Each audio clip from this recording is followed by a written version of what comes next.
शक्तियों का आह्वान करते हुए हमने यहाँ पर उनको बुलाया था। मेवात हरियाणा में जो शर्मनाक और जिहादी आतंकवादियों ने हमारे विश्व हिंदू परिषद बजरंग दल के कार्यकर्ताओं के साथ हमारे धर्मावलंबी जो हमारे हिंदू भाई बहन जा रहे थे, धर्म यात्रा कर रहे थे, उनके ऊपर अनाचार किया, अत्याचार किया है। उसके विरोध में हमने जिहादी आतंकवादियों का पुतला दहन किया है। हम उसको एक संदेश देना चाहते हैं कि किसी भी तरीके का अत्याचार और किसी भी तरीके की अभद्रता हम बर्दाश्त नहीं करेंगे। ये हमारा उग्र आंदोलन था। अगर इसके बाद भी उनके समझ में नहीं आती है तो हमें संदेश देना चाहते हैं कि अगर अपनी औकात में नहीं रहे तो हम इससे भी बड़ा उग्र आंदोलन उनके खिलाफ करेंगे। आरती शुक्ला। ये घटना हरियाणा के वेदांत शहर में नऊ में जो शर्मनाक जो वाकया हुआ है, जो हमारी जलाभिषेक की यात्रा पे वो जो खंडित किया गया है, विधर्मियों की जिहादी मानसिकता को लेकर के जिस तरह से उन्होंने अपनी गंदी मानसिकता को प्रदर्शित किया, वो समय समय पे करते भी रहते हैं।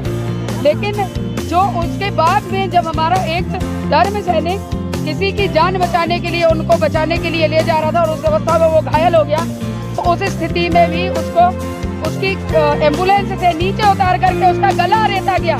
ये कितनी विकृत मानसिकता है। अगर तुमको हिंदुस्तान में रहना है तो यहाँ के कायदे कानून में रहना होगा। अपने हिसाब से नहीं चलेगा। तुम्हारे बाप का राज नहीं है इधर जो तुम कुछ भी करोगे। हमारे धर्म पे अपनी तरीके से कुछ भी करते रहोगे और हम चुपचाप सहन करते रहेंगे। तो आज यहाँ उसी के खिलाफ हमने यहाँ से अपना उनके जिहादी मानसिकता की जो आतंकी मानसिकता है उसका हमने यहाँ पे पुतला दहन किया है।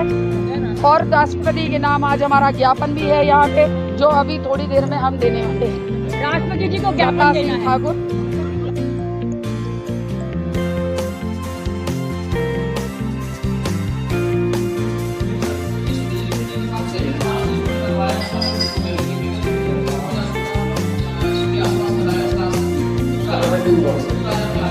जी सर, किस तरह की कार्रवाई हुई है, किसको पकड़ा गया है, कितना? हमारे आवेदक हैं राजेंद्र सिंह ठाकुर, ये नैनपुर के निवासी है। इनके द्वारा नगर पालिका नैनपुर में ठेकेदारी का काम किया जाता है। इनके द्वारा अभी कुछ समय पूर्व आरसीसी नाली, विद्युत फिटिंग और रंगमंच निर्माण का काम किया गया था, जिसका लगभग 3 से 4 लाख रुपए का बिल पेंडिंग है। पेंडिंग बिल निकालने के संबंध में ये वहाँ पदस्थ सीएम है श्री राजाराम बरठे, इनसे मिले तो इनके द्वारा बिल निकालने के एवज में 15,000 रुपये की मांग की गई थी। आज हमने इन्हें इनके कब्जे से 15,000 रुपये बरामद किए। कार्रवाई जारी। क्या शिकायत थी आपकी? मैं नगर पालिका नैनपुर से हूँ। सॉरी, एक मिनट बताइए। जी बताएं। मैं नगर पालिका नैनपुर में टेंडर वर्क मेरे द्वारा किया गया था। कुछ काम निर्माण कार्य मेरे 2016 के थे, 20 के थे, जिनका निर्माण कार्य का अंतिम देयक तैयार किया जाना था। अंतिम देयक तैयार करने के लिए मुझसे लगातार पैसे की मांग की जा रही थी। मेरे द्वारा 10-10 हज़ार रुपये करके 3 बार पैसा दिया गया। तीनों बार उन्होंने वापस कर दिया। चौथी बार मुझसे ये कहा सीएमओ ने, इंजीनियर ने, कि 13,000 लगेंगे। मेरे द्वारा 13,000 रुपये दिया गया, उसे भी वापस कर दिया गया। उसके बाद मैं लोकायुक्त के पास में आया 26 जुलाई को। उनके द्वारा मैंने शिकायत किया। शिकायत करने के बाद में अधिकारी के द्वारा कहा गया कि ठीक है, जैसा भी हम आपको सहयोग करेंगे। FIR दर्ज कराई थी मैंने।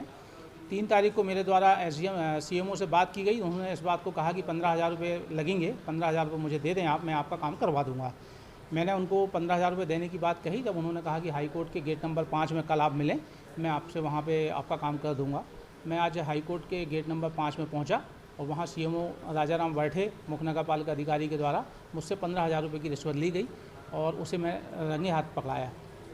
कब से कितने बार आपसे डिमांड कर चुके थे? ये लगभग 4 से 6 बार हो गए थे, जिसमें मेरे द्वारा 3 बार पैसे दिए गए थे। तीनों बार उन्होंने वापस कर दिया, चौथी बार भी वापस कर दी, 5वीं बार ये पैसा लिया। इसके पहले भी आपने कुछ और काम किए होंगे, उसमें भी डिमांड आई? जी हाँ, वो लगातार एक सिस्टम के तहत मेरे द्वारा पैसा दिया जाता रहा है, लेकिन इस बार मुझे उन्होंने तंगा दिया था। शायद वो ज़्यादा पैसे की मांग कर रहे थे, इस कारण से बोल नहीं पा रहे थे और इस कारण से वो पैसा वापस करते थे बार बार। आपका नाम? राजेंद्र सिंह ठाकुर, नैनपुर।